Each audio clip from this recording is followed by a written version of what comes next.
सभी एग्जाम के लिए महत्वपूर्ण प्रश्नों की इस टेस्ट सीरीज में मैं आप सभी का स्वागत करता हूं। चैनल पर नए हैं तो इसे सब्सक्राइब करें। प्रत्येक प्रश्न का जवाब देने के लिए आपके पास 10 सेकंड का समय रहेगा। 10 सेकंड के अंतर्गत आप प्रश्न का उत्तर कमेंट बॉक्स में कमेंट करें। पहला प्रश्न है, सबरीमाला मंदिर कहाँ स्थित है? पहला प्रश्न ऑप्शन है इसका केरल, दूसरा ऑप्शन उड़ीसा है, तीसरा ऑप्शन महाराष्ट्र और चौथा ऑप्शन इसका आंध्र प्रदेश है। शुरू होता है आपका समय है।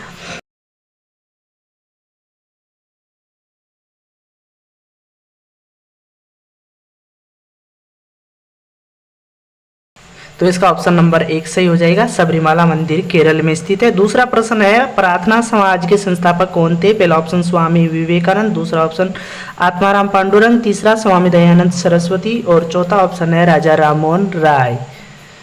शुरू होता है आपका समय ये।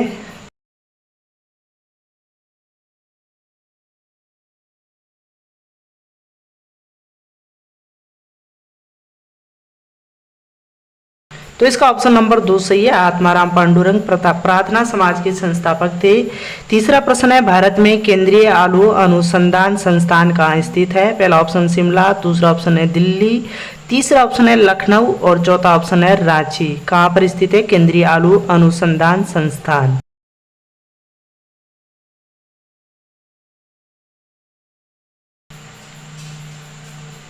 तो इसका राइट आंसर ऑप्शन नंबर 1 हो जाएगा, शिमला के अंदर स्थित है।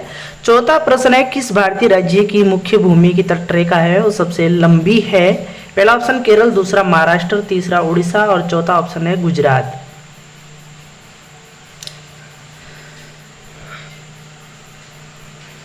प्लीज वीडियो को अधिक से अधिक शेयर जरूर करें ताकि हमारा भी मोटिवेशन बना रहे। तो इसका सही आंसर ऑप्शन नंबर 4 हो जाएगा, गुजरात की तटरेखा सबसे लंबी है। पांचवा प्रश्न है, गोबी मरुस्थल निम्नलिखित में से किस महाद्वीप में स्थित है? यूरोप, उत्तरी अमेरिका, तीसरा अफ्रीका, चौथा ऑप्शन है एशिया महाद्वीप। किस महाद्वीप में स्थित है गोबी मरुस्थल? चैनल को अभी तक सब्सक्राइब नहीं किया तो प्लीज सब्सक्राइब जरूर करें।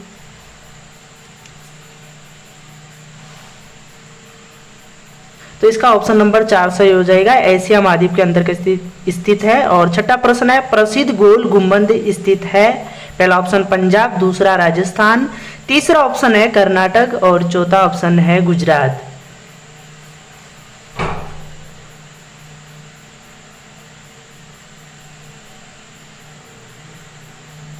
तो इसका सही आंसर ऑप्शन नंबर 3 हो जाएगा, प्रसिद्ध गोल गुंबद बीजापुर कर्नाटक के अंतर्गत स्थित है।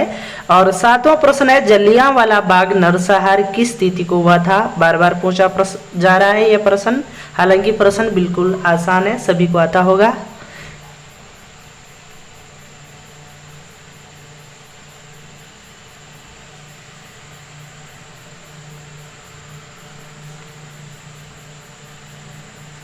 तो इसका राइट आंसर ऑप्शन नंबर 2 हो जाएगा, 13 अप्रैल 1919 को हुआ था। आठवां प्रश्न है, जलियांवाला बाग नरसंहार जब हुआ था उस समय भारत के वायसराय कौन थे? यानी किस वायसराय के कार्यकाल के दौरान हुआ था? पहला ऑप्शन लॉर्ड रिपन, दूसरा लॉर्ड चैम्सफोर्ड, तीसरा लॉर्ड डलहौजी और चौथा ऑप्शन है लॉर्ड इरविन।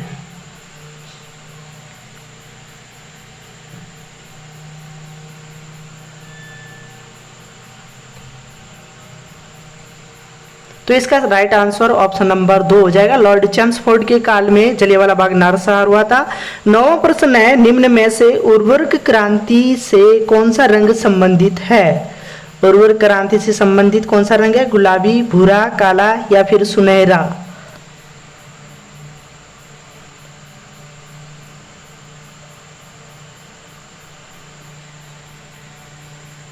तो इसका राइट आंसर ऑप्शन नंबर 2 हो जाएगा, ऊसर या भूरा रंग उर्वरक क्रांति से संबंधित है। 10वां प्रश्न है, सांसद आदर्श ग्राम योजना के प्रेरणा स्रोत कौन है? पहला ऑप्शन लाल बहादुर शास्त्री, दूसरा सरदार वल्लभ भाई पटेल, तीसरा ऑप्शन महात्मा गांधी और चौथा ऑप्शन है Jawaharlal Nehru.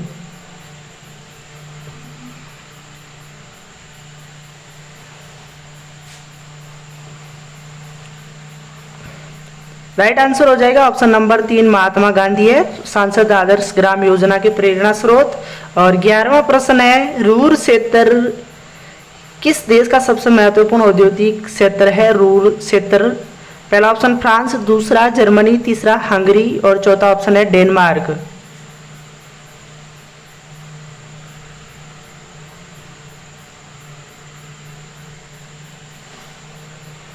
Right answer option number 2 हो जाएगा। रूर औद्योगिक क्षेत्र है वो जर्मनी का है।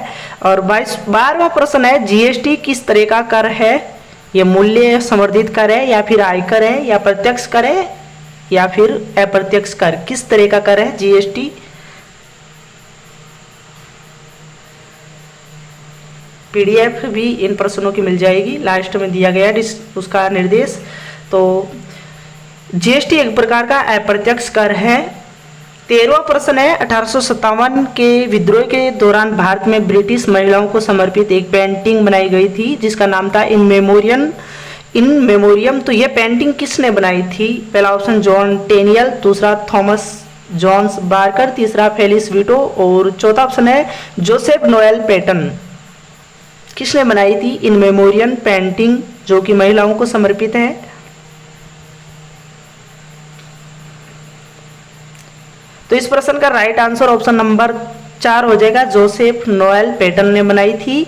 और 14वां प्रश्न है, भारत का संविधान दिवस किस दिन मनाया जाता है? पहला ऑप्शन 15 अगस्त, दूसरा ऑप्शन 26 जनवरी, तीसरा ऑप्शन है 14 अप्रैल और चौथा ऑप्शन है 26 नवंबर।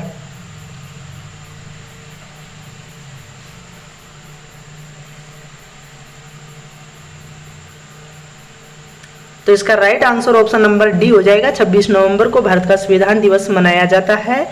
और 15वां प्रश्न है, हुमायूंनामा किन के द्वारा लिखी गई थी? गुलबदन बेगम, बाबर, अकबर या फिर नूरजहां? किसने लिखी थी हुमायूंनामा?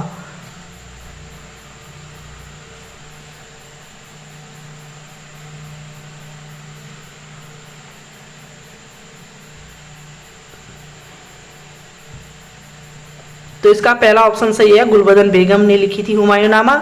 16वां प्रश्न है, जिम कॉर्बेट राष्ट्रीय उद्यान किस राज्य में स्थित है? पहला ऑप्शन गुजरात, दूसरा उत्तराखंड, तीसरा है कर्नाटक और चौथा ऑप्शन है राजस्थान।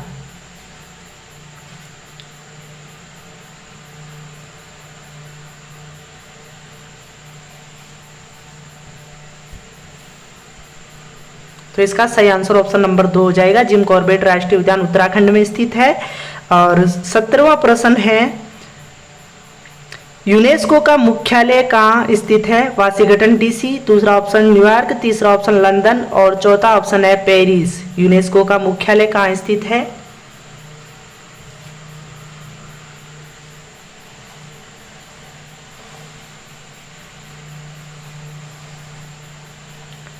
तो इसका राइट आंसर ऑप्शन नंबर 4 हो जाएगा, पेरिस के अंतर्गत यूनेस्को का मुख्यालय स्थित है। 18वां प्रश्न है, एक प्रसिद्ध यात्री इब्न बतूता कहाँ का मूल निवासी था? पहला ऑप्शन मोरक्को, दूसरा यूनान, तीसरा है चीन और चौथा ऑप्शन है इटली। इब्न बतूता किसका कहाँ का मूल निवासी था?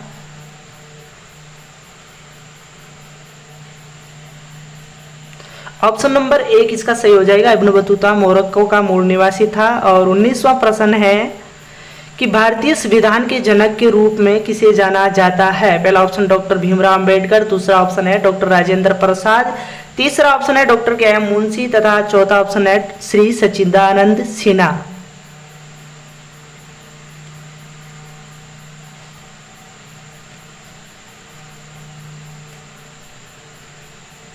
तो इसका राइट आंसर ऑप्शन नंबर 1 हो जाएगा, भीमराव अंबेडकर को भारतीय संविधान का जनक माना जाता है। 20वां प्रश्न है, जातक कथाएं किनसे संबंधित है? सिख धर्म से, दूसरा ऑप्शन बौद्ध धर्म से, तीसरा जैन धर्म से या फिर हिंदू धर्म से? किस धर्म से संबंधित है जातक कथाएं?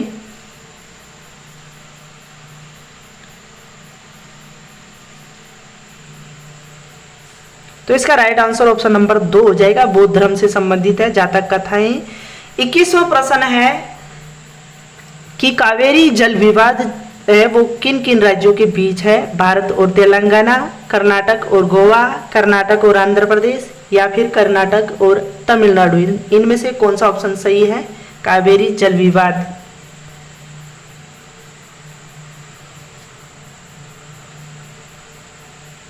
तो इसका राइट आंसर ऑप्शन नंबर 4 हो जाएगा, कर्नाटक और तमिलनाडु के बीच है कावेरी जल विवाद। 22वां प्रश्न है, महात्मा गांधी ने किस भारतीय राष्ट्रीय कांग्रेस सत्र की अध्यक्षता की थी? बेलगांव अधिवेशन, कानपुर अधिवेशन या फिर मद्रास अधिवेशन या फिर कराची अधिवेशन? किस अधिवेशन की अध्यक्षता महात्मा गांधी ने की थी? तो इसका राइट आंसर ऑप्शन नंबर 1 हो जाएगा। बेलगांव अधिवेशन की अध्यक्षता की थी महात्मा गांधी ने। और 23वां प्रश्न है कि गीत गोविंद किसने लिखा था? पहला ऑप्शन जयदेव, दूसरा है मीराबाई, तीसरा है रसखान और चौथा ऑप्शन है सूरदास। कौन है गीत गोविंद के रचयिता?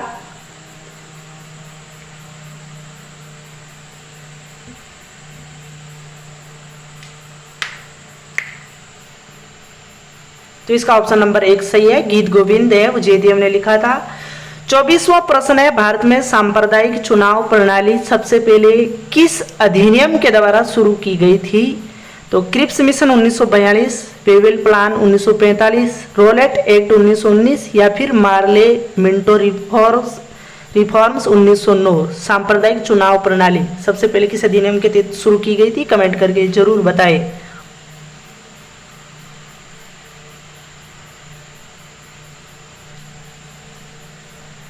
तो इसका राइट आंसर ऑप्शन नंबर 4 हो जाएगा। मार्ले मिंटो सुधार 1909 के तहत सांप्रदायिक चुनाव प्रणाली सबसे पहले भारत में आरंभ हुई थी। और इस टेस्ट सीरीज का लास्ट प्रश्न है कि कैबिनेट मिशन वर्ष भारत में आया था। कैबिनेट मिशन है वो भारत में कब आया था? पहला ऑप्शन है 1946, दूसरा 1941, तीसरा 1940 और चौथा ऑप्शन है 1943।